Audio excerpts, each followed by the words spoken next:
Newcastle's Walter Scott is said to be one of the first self-made millionaires in Britain.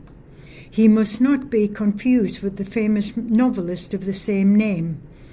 One of his business interests was publishing, but he himself didn't write books. On his death, Walter Scott left almost £1.5 million. That would be more than 500 million in today's money. Not bad for someone from humble beginnings. Walter was born in 1826 in Abbeytown in Cumberland, named after the 12th century abbey of Home Cultrum. He was the second of 6 children, born to Samuel and Mary Scott. His father, an innkeeper and farmer, died when Walter was 7 years old. After leaving the village school, Walter was apprenticed to a stonemason in Wigton, some 7 miles from his home. Walter Scott qualified as a mason at the age of 20 and immediately started work with the Caledonian Railway Company, building the station at Gretna Green for the new railway line between England and Scotland. As a qualified mason, he was relatively well paid, earning 33 shillings a week, approximately £158 in today's money. It was his next job which brought Walter to Newcastle. In 1848, he began to work on the new central station. Here he must have made some good business links, because a year later he set up business himself as a builder. From then on, the work never stopped, and he soon became one of the country's leading civil engineering contractors. The size and variety of Scott's business projects is striking. Railways continue to play a part. Notably, it was Scott's company that built the first underground tunnel for the Tube Railway in London. The line running from King William Street under the Thames to Stockwell, now part of the Northern Line, was opened in November 1890 by Edward, Prince of Wales. Scott's company also built the Woolwich Foot Tunnel, which ran under the Thames, connecting Woolwich to the docks and shipyards on the north bank of the river. Although the technology was basic, the tunnel was dug out by hand. It is still used today. Railways were expanding rapidly during this period, and Scott picked up many contracts to build new lines, especially for the North Eastern Railway Company, including doubling the main line northwards from Newcastle Central Station to Heaton. Scott was also responsible for building many docks during his long career, including Ayr, Silloth, Hartlepool and Newcastle. These were huge engineering projects. The new quay wall at Newcastle, built in the 1870s, was 1,000 yards long, and its foundations comprised massive cast iron cylinders, 40 feet long and filled with concrete and granite. Bridges were another aspect of the work carried out by Walter Scott's company. In a period of only 3 years, they built 3 major bridges. The original Redruth Bridge with its 3 triangular peaks, the 150-foot-high viaduct over Skelton Beck with its 13 arches of 60-foot span, and the Biker and Glasshouse bridges crossing the Ouseburn. Scott also built and restored buildings. The Mechanics' Institute in North Shields was his first significant recorded contract. This was to become the first free library on Tyneside. Among the many buildings he constructed in Newcastle were offices in what is now Granger Street. One of these, Victoria Chambers, was used as the company offices.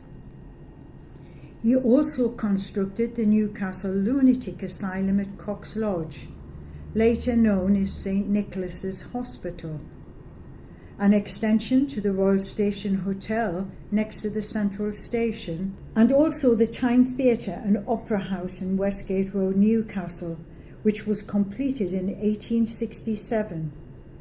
It has had a checkered history, being at one point a down-at-heel cinema, but it has recently been refurbished and is now once more in use as a theatre. Churches were another source of work for Scott's company. Among those he built was St George's Church on the seafront at Cullercoats and St James Congregational Church in Northumberland Road, Newcastle. He also carried out restoration work on St Nicholas Church, now the cathedral, and St Mary's Cathedrals in Newcastle, and also St James Church in Benwell. The 19th century was a time of rapid growth in the population of Tyneside, and this created opportunities for land and property development for an astute investor like Scott. In many cases, he would buy land, divide it into plots, and sell or lease it to other builders to build homes. One such was the purchase of 21 acres of land in the west end of Newcastle. This site in North Elsick, later known as Arthur's Hill, was estimated to be large enough to accommodate up to 400 houses. But Scott did not restrict his activities to construction. During his lifetime, he owned ships, quarries, brickworks, steelworks, hotels, chemical works, and coal mines, and even entered the publishing business. Publishing was a byproduct of his building activities. In the 1880s, he was engaged to build a printing factory at Felling for the Tyne Publishing Company. The company lacked the money to pay, so Scott offered them a personal mortgage. When the printing company failed in 1882, Scott found himself owning a factory, printing machines, and binding equipment, as well as an experienced group of workers. Despite his lack of experience of printing or publishing, he decided to revive the business rather than try to sell a failed company. The enterprise was successful, and the Walter Scott Publishing Company became a household name, mainly specialising in printing classics at low cost for the mass market. Its output included foreign authors. It has the distinction of being the first to publish Ibsen in English. As a result of this impressive range of business interests, Walter Scott became one of the biggest employers in the region, employing more than 7,000 people at times. He continued to be actively involved in business until his death.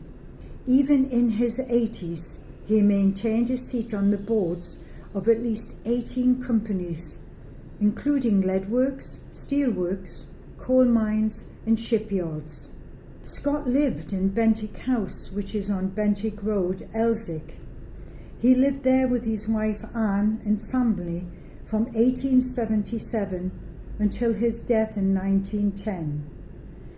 He also owned the Beauclerk estate near Riding Mill. When he was knighted in 1907, he became the first baronet of Beauclerk. Early in 1910, Scott went to stay on the French Riviera to help him recover from what he believed was a temporary illness, and it was there that he died and is buried. Walter Scott is commemorated on a headstone above the Scott family grave in St James Graveyard. His name is also to be seen in several places inside the church, as he was a generous benefactor of St James. In 1894, he paid for the new spire, clock, and peal of bells, as well as a new vestry, porch, and baptistry. After his death, his family paid for the completion and furnishing of a church hall on the other side of Atkinson Road. This became known as the Scott Memorial Hall. It was sold to a housing association in 1978 and demolished to make way for a block of flats.